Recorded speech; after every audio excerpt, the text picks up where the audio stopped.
I spend my nights under the stage lights, but after the applause, I'm back in my truck from my hometown dealer, Benoit Motors. The country roads of Louisiana are my soul, and Benoit Motors gets who I am and who we are. They are proud to be a dealership for the everyday American. Join me and become a member of their family. Benoit Motors. They're with you for all your life's big moments and all the miles in between. Well, good evening, folks. Welcome to the Lee Doty Coaches Show, brought to you by Benoit Ford of Farmerville. I'm Ben Hackler, and this is Coach Doty. We're going to talk a little football tonight, talk players of the week, and get you set for this Friday night. Coach, good to see you tonight. Thanks for taking some time. And I know you guys had a long weekend, but I don't imagine coaches rested too much. But did you get any time to just kind of lay up and recover from Friday night?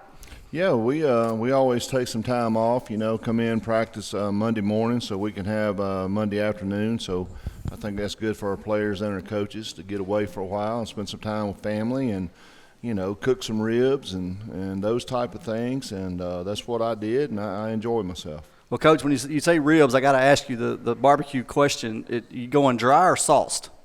Well, I do a little bit of both. I think you'll find with me that I'm quite a culinary cook. So down the road, will we see the Lee Doty cooking show, barbecue extraordinaire? That's what we're trying to get to. There we go. Well, hey, as we kick off tonight, we do want to take some time, and Miss Jennifer Thomas with McDonald's is here tonight. And so each week, this is the way we'll begin our show. We want to recognize two seniors with our Senior Spotlight, brought to you again by McDonald's. So, Coach, I'll turn it over to you to recognize those seniors with Miss Jennifer. Good. Our seniors this week also, they'll be our team captains for this Friday night. First home game is Jay Bonner and Mason Lahan. We'll ask them to come on up.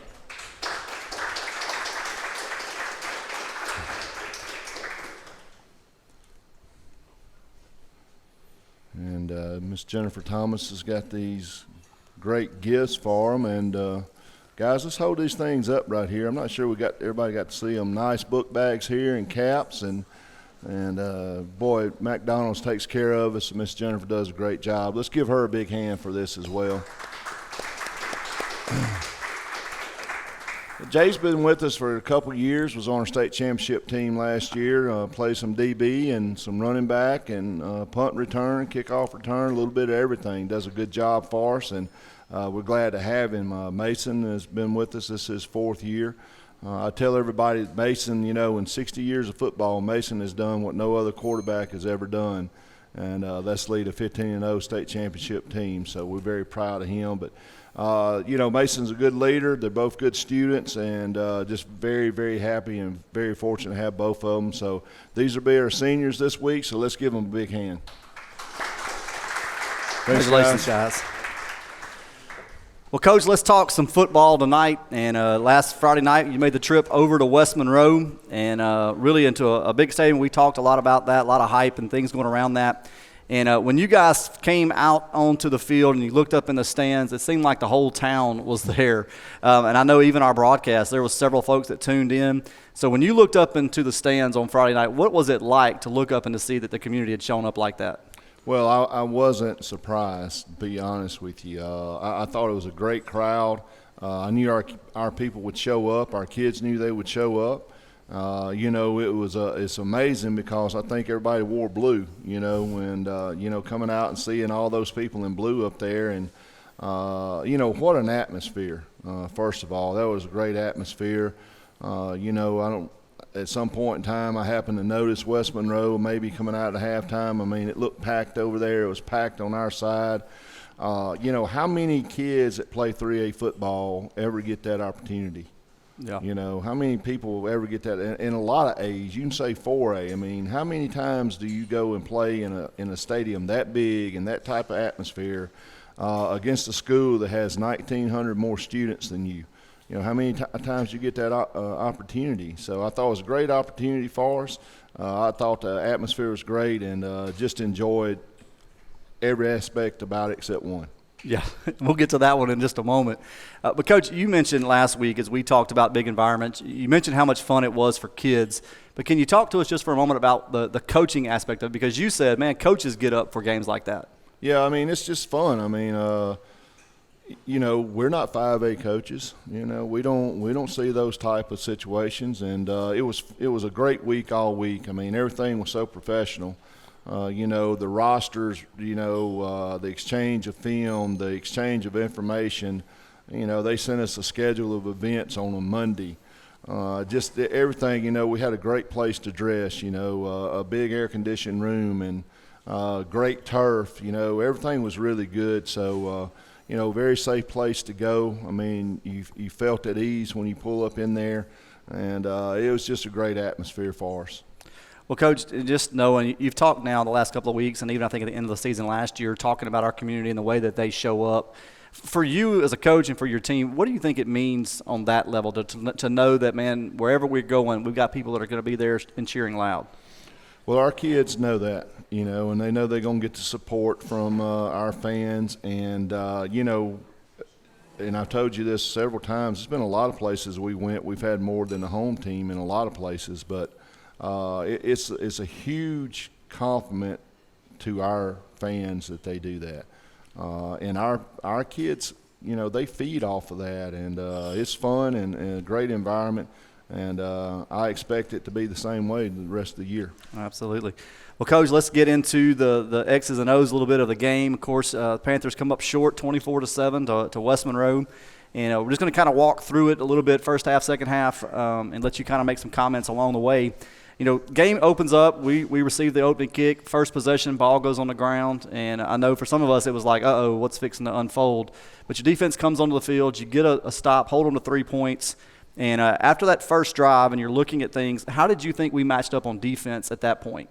I thought we matched up very well, size-wise and everything. I thought there was not a lot of difference in how they looked and how we looked. And I don't know how many times we'll go over there and say this, but I thought we looked physically as good and better in some positions than they did. And that's not a knock on them. That's just that's how it is with us right now. But, the first possession, you're just going out there and you're hoping you can hold it to a field goal attempt. And I thought our defense rose up to the occasion, and nobody wants to start a game like that. But, we talk about adversity hitting and bad things happening, and can we overcome them? And I thought we did at that point in time. Yeah, well, Coach, your offense comes back onto the field and is able to get a little drive going. They get some momentum. Of course, capped off by the 59-yard screen pass to Barr again. And it seemed like at that point, man, we're really in it. The emotions are running. And what was your thought even then for our offense? And did you really think, hey, here we can start being able to clicking and moving the football? Or what did you see from the sideline? Well, I thought that we were in good shape. I thought we went out and answered, and, I didn't think we were intimidated at all at that point. And I thought, man, what a great answer. And, here we go. Yeah. Well, Coach, it didn't kind of play out that way. We seemed to that the second quarter comes along, and it seemed like your defense, and then we'll talk about this even in the second half, defense gets stuck on the field for a long time. Offense seemed to sputter a little bit. Was there something that West Monroe did defensively that caused us to sputter and to kind of be unable to finish some drives there in the second quarter? Well, after we scored, we kicked off and they fumbled the ball. And we had 3 or 4 opportunities to get on it, and we don't. And, as a coach, you're going to sit around for a long time. We just drove it down the field, and we hit a big play, and we're up 7-3, and they fumbled the ensuing kickoff, and we don't get it. And you have to wonder what happens. Yeah. They gift you one, and you don't take it right there. I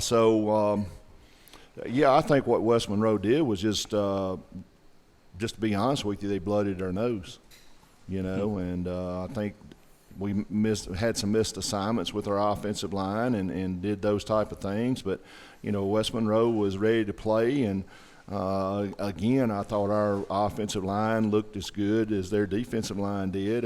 They just played hard right there. And you could tell their backs were against the wall. And they had absolutely everything to lose, and they played like that. And, I think we tried to do too much offensively. And, when it seemed like when we just lined up and hammered it at them with the fullback, we had success, but we didn't really stick with that plan, I don't think, and that happens sometimes. We've done that before. I can assure you this: nobody remembers last year in week 1 we were playing Loyola, and the score was 6-0 at halftime. because, you know, we were better than them and we end up winning the game 30 to something, and everybody, all those bad things were masked. Right. You know, you didn't realize them because you won, but a situation like this, it's glaring. Yeah. And so, you know, but like I said, our coaches will fix that over there. You know, the week before at Neville, we couldn't get water on the field, and we didn't have water after the game, and so we fixed that this week, you know, and so we'll fix what was wrong this week as well. Yeah, well, Coach, you go in at the half trailing 17-7, a couple touchdowns there in the second quarter, kind of gave them a little bit of distance. But as you're walking off the field towards the locker room, what was your feeling about the game and where we were at that point? Well, I thought they would play tougher than us. I didn't think they played harder, but I thought they played tougher. And another thing is, I was thinking, as bad as we played, absolutely as bad as we played, we're only 2 touchdowns down. Yeah. You know, and get in here and make some adjustments. And, you know, I felt really good defensively. I think we kind of, there in the second half, had kind of figured some things out that we needed to do. And but just, you know, make some adjustments. Let's see what happens. Yeah, well, coaches, you got your team together and you guys are fixing to come out back into the second half. What was the message you gave your guys at that point? Just keep fighting. You know, let's make something good happen. You know, we knew we had to kick off to them. Let's get this first stop. And see what happens. Well, Coach, you do that. You guys do come out, and of course, West Monroe receives the opening kick of the second half, and they are able to take it the distance. They do punch it in, go up 24-7, and but after that, it seemed like your defense really settled in, and I believe you pitched a shutout going, or you did. You pitched a shutout going forward from there. What were the adjustments that you made after that first drive and kind of got you guys settled down? Well, we didn't blitz a whole lot in the first half because, you know, that's not really what you're supposed to do against a bigger team. But you know, we came out and said we're just going to do what we do, and we started blitzing and cutting them, and you know, we started tackling better and just made some plays, and but we just too little, too late. Yeah. Well, Coach, I know we watched all night long as we tried to a couple of times get the ball to John Barr in the second half. After his screenplay touchdown, seemed like they really keyed in. Did you guys see that from the sideline, and then kind of what were the adaptations you tried to make offensively? Well, I can tell you this, unless something changes, that's what everybody's going to do. So, you know, kudos to them for making that change. And, you know, they triple covered him all night, and we got to have someone step up on the other side, or we're going to see that every week. Yeah. Well, Coach, you said going into last Friday night, you said win or lose, I can guarantee you that we'll get better. And so as you guys have looked back at the tape and talked to your team and even started practice this week, what would you say was one of your or two of your biggest takeaways from last Friday night? Well, a lot of our guys were embarrassed how they played. Just, you know, just to be honest with you, when you show it to them on film and how bad it really was, and still in a 3-touchdown game against a big 5A school, you know, we just missed a heck of an opportunity. If we just go play a halfway clean game, you know, we make that thing a fourth quarter game, and we just didn't. We just didn't play very well, and I think a lot of our kids were embarrassed how they played when you look at the film. You know, but that's why you play 10 games, not one. If it was a one-game season, it'd be miserable. But you know, we're going to continue to get better, and our kids understand what it takes now, and you know, we will definitely be a better football team this week. Yeah, well, coaches, you've kind of begun, and we talked about that, and you made those adjustments, those takeaways. What is the focus for you going forward with your team? Just get better every week. You know, play a little bit better this week, and then just continue that drive and try to get better every week. I mean, I don't know. This may not be the last game we lose. I mean, I have no idea. I mean, but, you know, as long as we can see improvement and we think we're getting better every week, then we'll be happy. But we got some really good football players, and, you know, I know that, and some of the other coaches know that. But, you know, I think our kids got to understand that they can play with anybody. And so we'll work on that this week and, you know, see what happens. All right. Well, Coach, we'll from this point going forward, every week we'll have some Players of the Week brought to us by First Security Title of Monroe, and we'll start those awards next week. And so appreciate those guys at First Security Title and their support of Panther football. And we'll do those Panthers of the Week each week going forward. And so we're going to take a quick break, and we'll come back with more of the Coach Lee Doty Coaches Show in just a moment. I spend my nights under the stage lights, but after the applause, I'm back in my truck from my hometown dealer, Benoit Motors. The country roads of Louisiana are my soul, and Benoit Motors gets who I am and who we are. They are proud to be a dealership for the everyday American. Join me and become a member of their family. Benoit Motors. They're with you for all your life's big moments and all the miles in between. Well, folks, welcome back to the Lee Doty Coaches Show, brought to you by Benoit Ford of Farmerville. We are so appreciative of Mr. Danny and Ms. Monica Benoit and their support of Panther football, and they will be our sponsor all year long for the Coaches Show on Tuesday nights. I do want to take just a moment and invite you to come join us on Tuesday nights here at the Frenchman's Bend Clubhouse, and come be a part of the Coaches Show live at 6:30 each Tuesday night. They do a great job, great food down here, and I would love for you to come join us. But if not, we can catch you, or you can catch us here on YouTube or on our website every week at shspantherfootball.com.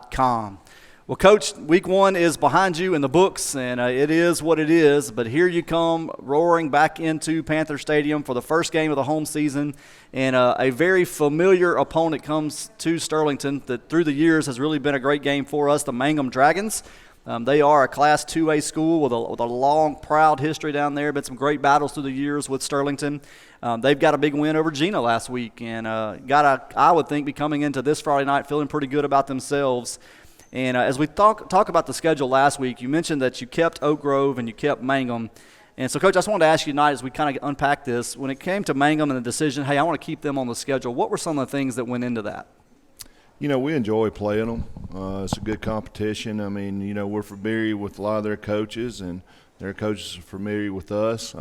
It's another good place to go. You know, another nice place for us to go down and dress, and got a little room to stretch out in, and good gates.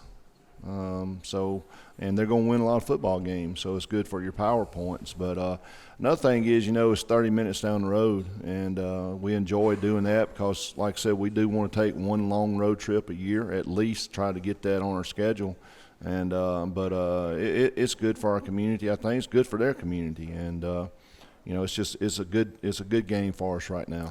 Yeah, well, you mentioned that you guys are familiar with their coaches. Of course, Scott Wiltshire is the head coach over there, and been a long-time friend of the program, and guys that have been around. And then also a new offensive coordinator over there, Coach Bo Meeks. And I know he and Larry worked together at Ouachita and kind of been keeping up with each other through the years. And so as you've looked at, and Bo brings a little bit of a new offense, maybe a scheme to town. I don't know that it's so much different than what they did last year, but seems to be a little more spread in those things. And so as you've looked at the tape, what do you see from Mangham and that offense? And then we'll talk defense in a moment. Well, they're just fast. You know, that's the thing that jumps out on the film. They got guys who can really run, and you know, you're talking about elite speed. Especially two of their guys can really go, and that really jumps out on you offensively, and they do a good job of getting those two guys to football. Well, Coach, when we faced speed in the past, I think last year you mentioned, you know, we got guys like Luke Candy and Chase Mitchell that could run to the football, and maybe not having that elite speed this year. What are some of the challenges, and how do you approach getting to the edges? Because it looks like to me that Mangham really wants to get to the edges and up the sideline most of the time in their offense. So how do you, as a defense, how do you approach that and slowing that down? Well, you just gotta, you know, you gotta take your chances with them and widen your backers out some, and you know, just we got defensive ends that can run really well, and just play your technique and play your reads. When you know it's going outside, you got to fit everything, and you know, we just want to make it keep bouncing to the sideline, and don't let them get to the corner. But you know, they're going to. I mean, they're going to get there at some point in time, and you know, just to be honest with you, unless we got really good angles on them, we're not going to catch them. Yeah. Well, Coach, how hard is it to mimic that speed in practice? Because I know a lot of times you guys use scout players that, you know, do the best they can, but I would doubt that you've got elite speed on scout squad. No, it's hard to mimic. You know, and then you just have to let, you were out there today, you just have to let a guy run. Yeah. You know, no blocking, and just let every player try to get there and put his hand on his helmet just to get used to where he's supposed to be. You can't mimic that, and so when you get out there Friday night, it takes a while to adjust to that type of speed. But you know, our kids have done it before, and I think our safeties will be more involved in tackling and doing things like that this week. So we'll be fine. We just got to get out and play our ball game. Well, Coach, when you look at their offensive line, it looked to me like size-wise they're a little heavier than what you faced last week. How do we match up there on the front lines? We match up really good right there. They're not going big boy, so I don't think that's their game plan. So I think we match up really well. Well, Coach, on the defensive side for them, some familiar faces. I was looking at their lineup today. I think they lost 2 seniors over there last year and able to replace those guys. Some familiar faces. They are pretty big across that defensive front. And so when you look at our offense versus their defense, what do you see on that side of the football, and where are the keys that we need to be successful in? Well, to be very honest with you, I hope we're good and pissed off, and I hope our offensive line is taking the challenge that they've been given this week and going to go do something about it. Yeah. They're big up front, but like I said, our kids have got to be chomping at the bits to go out and redeem themselves, and if not, then maybe we're playing the wrong sport, Yeah. Well, Coach, so you look at that defense, the things they bring over there, and in order for us to get better on that offensive line, what has been the message to those guys this week? Have you challenged them with that? Hey, guys, you just got to play with more of an edge? Yeah, that's been kind of the challenge, but, I think we just got to, we got to go back to the hammer, and establish our run, and that's what we do. Stop trying to be something else. This is what we do, and I think we got to establish the run. And it may not be fun for everybody to watch, but man, I enjoy winning, and that's what we do, and that's what we do the best. And we're going to get back at doing that this week. Yeah, it's funny sometimes, Coach, you watch football, and you do as a fan, you're kind of like, man, this is so vanilla. Mm-hmm. But at the end of the day, 15-0, 3A state champs was pretty fun doing what we do. Yeah, and we're going to get back to that. And the run opens up the pass, and So our guys, I'm telling you, man, we got good offensive coaches. And, no doubt. They'll work this week, and they'll have that thing fixed. And like I said, our offensive line, they know what's expected of them. That's a position here that most, a lot of folks want to play quarterback or they want to do this. Here you want to be an offensive lineman, and so they'll be ready to roll. All right, well, Coach, as you prepare your team for this week and Mangham coming to your house, home game, you've talked about wanting to get better each week. In what ways this week, team-wise, from the opening kick to the final whistle, in what ways do you want to see your team take some steps this week? Well, I'd like to see us control the football, get first downs, and I'd like to see us tackle better defensively. We need cleaner snaps on extra points and on punts. We need to clean up some special teams action. But just those things that everybody else is trying to get better at too, just to be honest with you. But, Mangham presents a different challenge than last week. We knew that West Monroe wasn't going to run away, with their speed. We didn't think they had as much team speed as we did. But they're always in the right position. These guys can be in the wrong position and still make plays on you. So, Coach Wilcher and them do a great job, and I expect nothing but a dogfight. Well, Coach, just as you say that, I don't have this in the notes, but I want to ask you this. A team like Mangham coming in and running that full spread, RPO type things, how does that prepare you for what you're going to see in district? Because really outside of Union, I think everybody kind of runs some form of that. Well, it's definitely going to prepare you for that. And, that's another reason to schedule those guys. You want to schedule, a spread team. You want to try to schedule a tight end team. And but you want to get ready for Union, so you schedule a tight end team. But it presents us problems. Last year we were built to defend that, with the speed. So we may have more speed than we think we do this year. We just hadn't played with any confidence yet. So we'll see. Well, Coach, again, Mangham comes in this Friday night, 7 o'clock kickoff there in Panther Stadium. But I wanted to ask you this question, just coming in off of that 15-0 season, and I don't want to harp on this all season, but just coming in off of it this year, you guys that really on that lineup, your sophomores and juniors and seniors last year did not taste defeat. Mm-hmm. One time we were really in a game where we trailed significantly there, or not even significantly, for a few moments at North DeSoto. And so as you guys talked about the loss, opening that up, there was some pressure, I think, whether kids want to talk about it or we want to talk about it, some pressure to continue a winning streak. What have you said to your team this week about, hey, putting that behind you and let's get going forward? Well, we talked about it a little bit, and, if you got a bad taste in your mouth, then you got to go do something about it. If you don't like how this feels, then let's go to work and let's do something about it. And, we'll see if they meet the challenge, if they accept the challenge Friday night. I believe in them. 100%. And we talked about, man, let's go start another streak. Yeah. That was the first thing Coach Breen said to me when I walked into the field house was, hey, it's just time to start another one. Right. And so I appreciate that mindset. And as you guys fight through the season, I think that's something that you'll keep in front of your team in that way. Well, Coach, for our fans who are here tonight or those watching online, any words you'd like to say to them as we get ready to have Mangham come to our house? Well, this will also be senior night this week, so we'll start that ceremony at 6:30. Okay. So that's another big thing going on. And, we're anxious to see what type of crowd we have at home. I do talk to people in the community, and they always tell me, Coach, we love going on the road. We go over here to Shreveport. We're going to eat over here. If we go down here, we're going to eat over there. Well, there's places to eat in Sterlington, too. You can go eat there and come on to the game. So, we're anxious to see if we're going to have a big home crowd. Yeah, well, Coach, I was actually told that at John Reisinger's tent, he was giving the first 100 people ribeye steaks if they'd show up at 6:30. So if that still stands, we'll see. But that's the rumor on the street. I hear you. But, well, Panther fans, Sterlington versus Mangham this Friday night, 7 o'clock, Panther Stadium. If you can't make it, we hope that you will. But if you can't make it, you can catch us on YouTube right here beginning at 6:15 with a replay of the Coaches Show. Pregame will start about 6:50 with myself, William Handy. And we'll get you set for kickoff at 7 o'clock. So be sure to check out our website this week, shspantherfootball.com, and you'll find highlight videos, game replays, and so much more. And you can find the link for the live stream there on the website. Coach, any final words tonight before we wrap up? Well, I told her the kids last week, half the teams in Louisiana lost.